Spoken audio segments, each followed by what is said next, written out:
Hey there, so today I'm going to show you how to build a simple micro coil. I go for this, or I call this more like a flavor chasing build.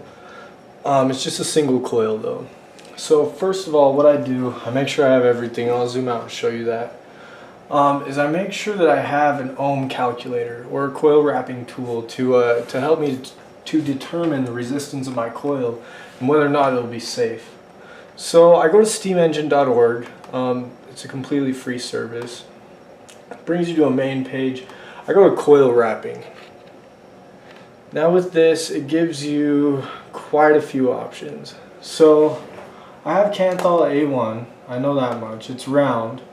I'm going to drop this down to 26 AWG. It's going to be a single coil. I'm going to say 1 ohm.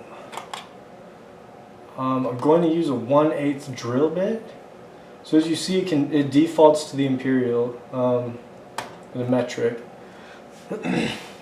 So I go to 1/8 because that's what I have today. Well, I have everything, but this is what I've chosen to do. So I can see over here I need 88 millimeters of wire. It's going to be 6.69. That's going to be 7 wraps. Rounded to full wraps 7. Rounded to half wraps at 7/6. Now the heat flux is going to be very interesting. This actually determines whether or not your coil is going to be really hot. It just tells you whether it is or not. This little icon will actually change colors. To show you, I will put it in 0.1 coil. You can see that jumped up to the red. So from a 1 to a 1 ohm coil, I can see I'm good now. Alright, heat capacity, leg power loss. These aren't things that you need to worry about unless it tells you, and it will tell you. So I'm going to zoom out here. I'm going to show you just what I'm working with. So today I'm going to be rebuilding the CLTV2 atomizer, and it's sitting on top of a Kangaroo K box. As I said earlier, I'm going to be using 26 gauge. I'm going to make a single coil with a 1/8 drill bit. So I'm just going to do 7 wraps on this guy.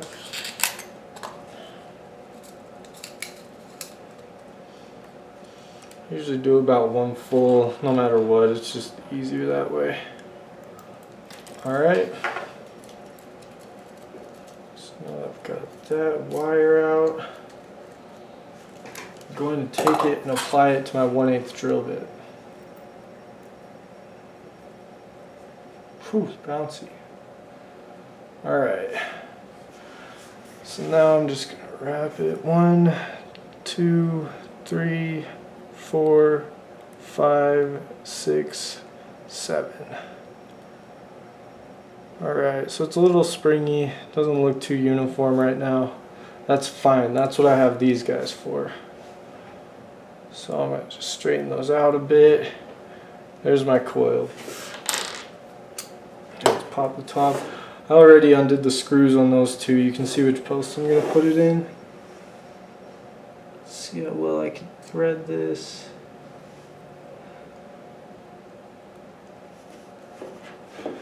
Alright, so now coil placement. When you're looking at this, you want it, I mean you can tell where the outer ring is going to drop. You can kind of see that edge and you can just imagine it there.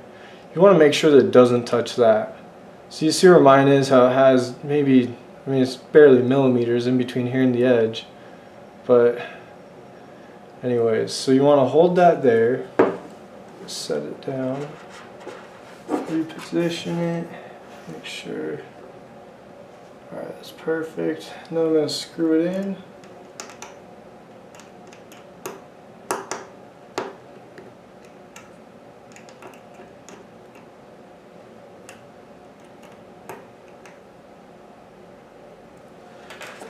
Alright, so that's about where my coil is going to be placed.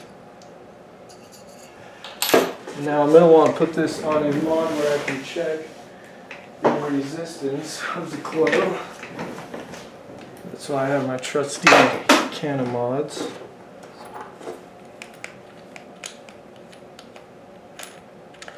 threads are so buttery smooth on that K-box.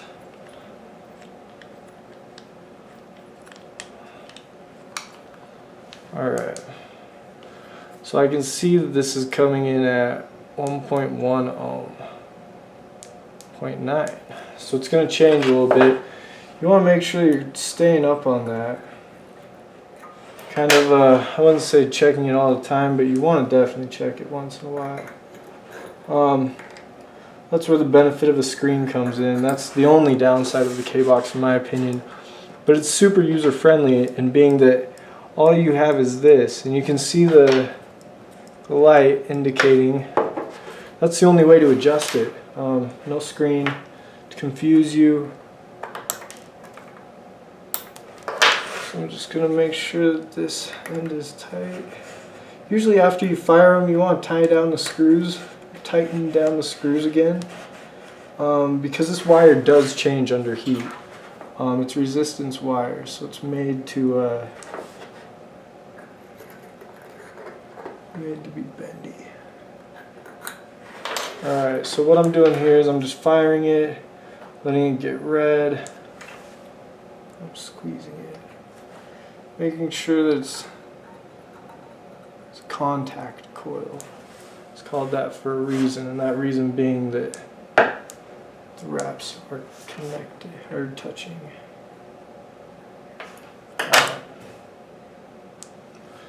So that's pretty good. So what I'm going to do is I'm going to take my sheet of cotton over here.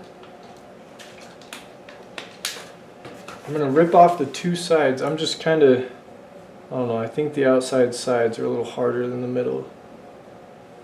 So I'll break that open. So you can see those two edges just kind of go away. And there'll be more of that I could use, but for right now, just use this. So what I'm going to do is I'm going to try to make it angular so that I can roll it up, stick it through the coil easier.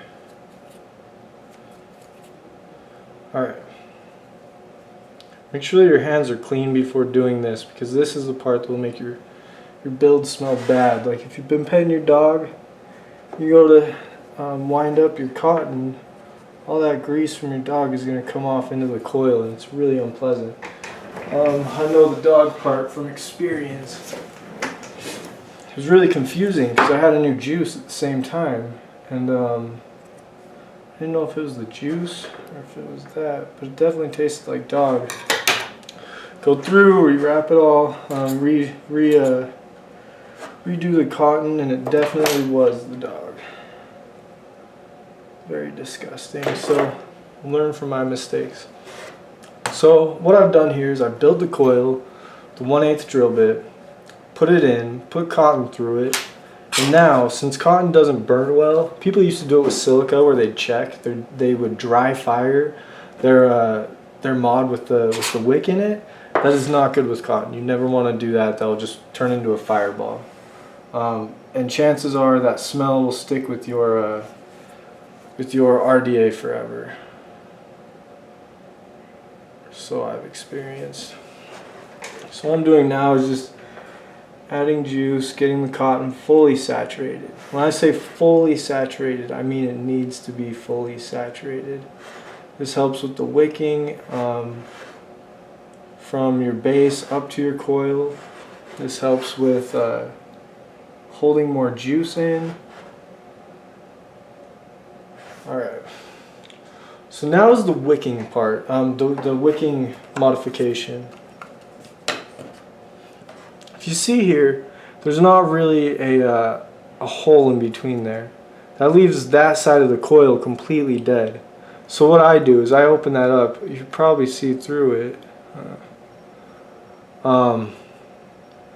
Yeah, so you can't see through it, but make sure that both sides of the coil, the entire coil, is exposed from the top to the bottom to the back. Let's go ahead and fire this. Yeah, so that's doing pretty good. 20 watts. Yeah, that's probably where I'll keep it.